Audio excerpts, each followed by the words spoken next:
ഇരുളിൽ അലയും നരരെ തേടി തരയിൽ വന്നവനേ, കരകൾ പാപക്കരകൾ. ക്രിസ്തുയേശുവിന്റെ നിസ്തുല്യ നാമത്തിൽ ശുഭസന്ദേശത്തിലേക്ക് സ്വാഗതം. വിശുദ്ധ വേദപുസ്തകത്തിൽ യോഹന്നാൻ എഴുതിയ സുവിശേഷം 12-ാം അധ്യായം 2-ാം വാക്യത്തിൽ നാം ഇപ്രകാരം വായിക്കുന്നു: അവിടെ അവർ അവന് അത്താഴമൊരുക്കി. മാർത്ത ശുശ്രൂഷ ചെയ്തു. ലാസറോ അവനോട് കൂടെ പന്തിയിൽ ഇരുന്നവരിൽ ഒരുവനായിരുന്നു.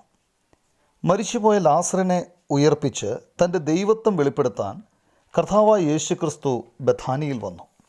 ലാസർ മരിച്ചവരിൽ നിന്ന് ഉയർത്തെഴുന്നേറ്റിൻ്റെ സന്തോഷം എല്ലാവരുമായി പങ്കിടാൻ ആ വീട്ടിൽ ഒരു വലിയ വിരുന്ന് നടന്നു. ലാസർ കർത്താവിനോടൊപ്പം പന്തിയിൽ ഇരുന്നു എന്ന് നമ്മൾ വായിക്കുന്നു. കർത്താവ് നൽകിയ ജീവിതത്തിൽ കർത്താവിനോടൊപ്പം സന്തോഷിക്കുന്നു. ഈ സന്തോഷം മറ്റുള്ളവരുമായി പങ്കുവയ്ക്കുകയും കർത്താവിൻ്റെ കൂട്ടായ്മയിൽ തുടരുകയും ചെയ്യുന്നു.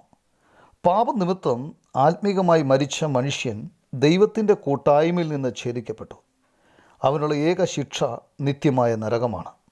എന്നാൽ ഈ മനുഷ്യനെ രക്ഷിക്കാൻ കർത്താവായ യേശുക്രിസ്തു മനുഷ്യന് പകരമായി ക്രൂശിൽ യാഗമാക്കപ്പെട്ടു. 3-ാം ദിവസം മരിച്ചവരിൽ നിന്ന് ഉയർത്തെഴുന്നേറ്റു. അവനിൽ വിശ്വസിക്കുന്ന ഏതൊരു വ്യക്തിയുടെയും പാപങ്ങൾ ക്ഷമിക്കപ്പെടുന്നു. ദൈവത്തിൻ്റെ എല്ലാ അനുഗ്രഹങ്ങളും ലഭിക്കാൻ അവൻ യോഗ്യനാകുന്നു. ക്രൂശിൽ യാഗമാക്കപ്പെട്ട് 3-ാം നാൾ ഉയർത്തെഴുന്നേറ്റ കർത്താവായ യേശുക്രിസ്തുവിൽ വിശ്വസിച്ച് രക്ഷിക്കപ്പെട്ട ജീവിതം നയിക്കാൻ നിങ്ങൾ ആഗ്രഹിക്കുന്നില്ലേ? ദൈവം നിങ്ങളെ അതിനായി സഹായിക്കട്ടെ.